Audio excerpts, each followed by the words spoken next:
ماہ شعبان کے لیے ماہ شعبان ماہ رجب کے بعد ایک اور بہترین مہینہ ہے جس مہینے کو رسول خدا نے اپنے آپ سے نسبت دی ہے، اور اسی مہینے کے اندر کمال یہ ہے کہ جیسے اہل بیت کے گھروں میں پورا قرآن نازل ہو رہا ہے، پہلی شعبان کی ولادت سے لے کر 15 شعبان تک لگ رہا ہے کہ قرآن یہیں آ رہا ہے۔ ہر ایک ولادت جو ہے وہ آنے والے وقتوں کے لیے اسلام کی بقا محسوس ہو رہی ہے۔ یعنی سفر عشق کی ابتدا حضرت سیدہ زینب سلام اللہ علیہا کی ولادت، اللہم صلی علی محمد، ظاہر ہے جہاں حسین کا ذکر ہو وہاں زینب کا ذکر نہ ہو تو ذکر ادھورا ہے،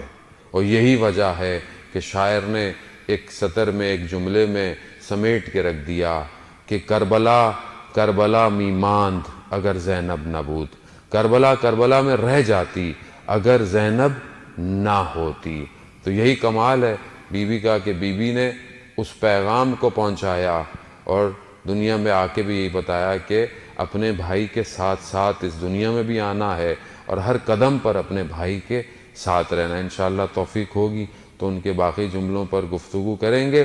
تو بہرحال ماہ رجب ماہ شعبان رسول خدا کا مہینہ ہے، کثرت سے درود بھیجیے اس مہینے میں، جتنا آپ درود بھیج سکتے ہیں۔ 2 طرح کی استغفار ہیں، مفاتیح الجناح کوئی اور کتاب دعاؤں کی آپ کھولیں گے تو آپ کو پتہ چل جائے گا کہ 2 استغفار ہیں اس مہینے کے اندر۔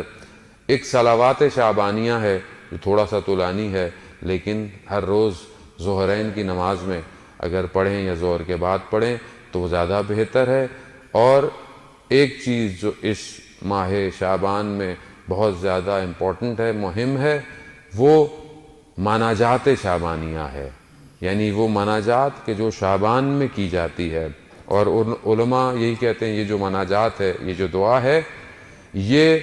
سارے ائمہ نے اس کو کیا ہے، یعنی سب سے زیادہ جو اوتھنٹیکیشن یا آپ کہہ لیں کہ بہت زیادہ روایات ہیں وہ اس مناجات کی ہیں۔ تو کوشش کریں بہرحال کہ شب کی تاریکی میں تنہائی میں سونے سے پہلے کچھ جملے اس دعا کے اس مناجات کے جو ہے وہ زمزمہ کریں، کیونکہ بہرحال انسان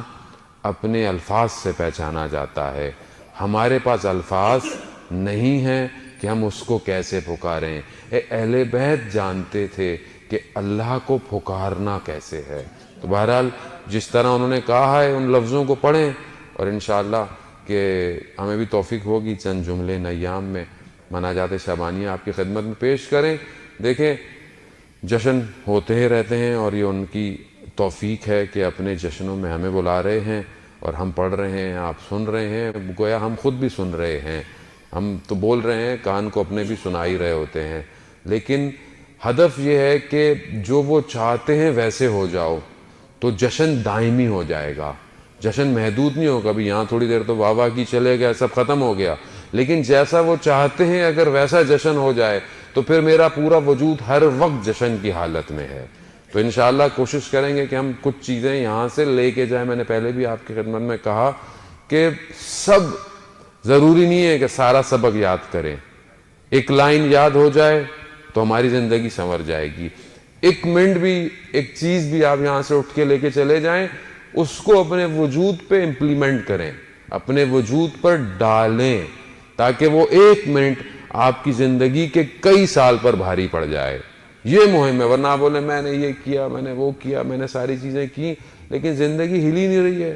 زندگی میں کوئی فرق ہی نہیں آ رہا ہے، زندگی وہیں کی وہیں کھڑی ہوئی ہے۔ میں آج تک اپنی پریشانیاں حل نہیں کر پا رہا، میں آج تک اپنی پریشانیاں سمجھ نہیں پا رہا، تو پھر میں اس درسگاہ سے جو پورا سال کھلی رہتی ہے،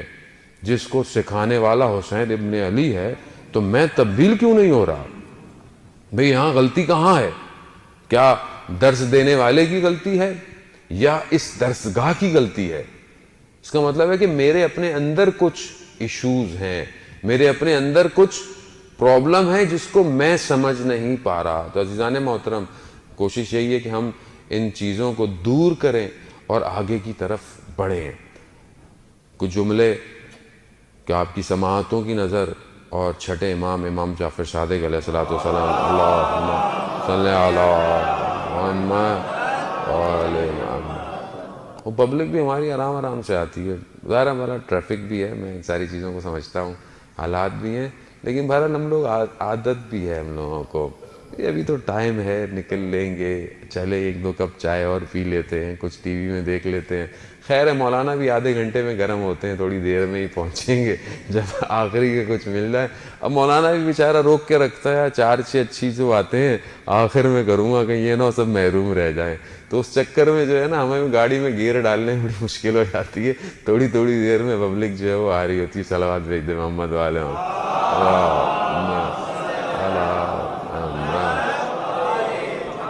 لیکن یاد رکھیں، جس کو پتہ چل جائے کہ پرواز اپنے وقت پہ اڑے گی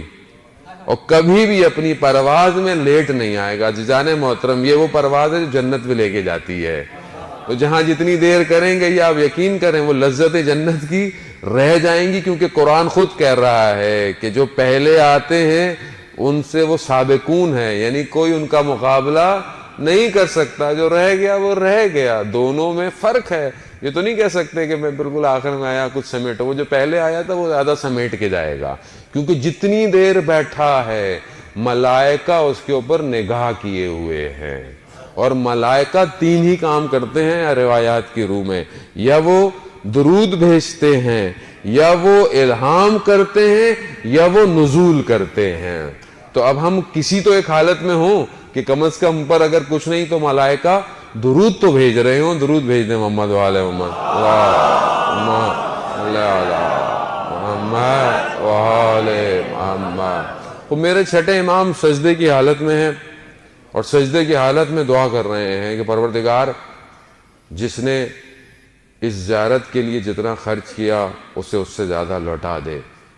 جس نے اس زیارت پر اذیت ہوئی پروردگار اسے آرام عطا کر، پروردگار جو اپنی جتنی خواہشات لے کر اس زیارت پہ گیا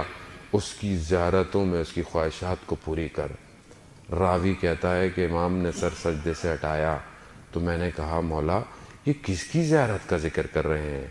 کہا حسین ابن علی کی زیارت کا ذکر کر رہا ہوں۔ کہا مولا یہ جو آپ نے ثواب بیان کی یہ تو بہت زیادہ ہے، یعنی اتنا زیادہ ہے یہ جو آپ نے دعائیں کی امام کی زیارت کے لیے؟ کہا دنیا والے سے زیادہ آسمان والے امام حسین کی زیارت کے لیے دعا کرتے ہیں۔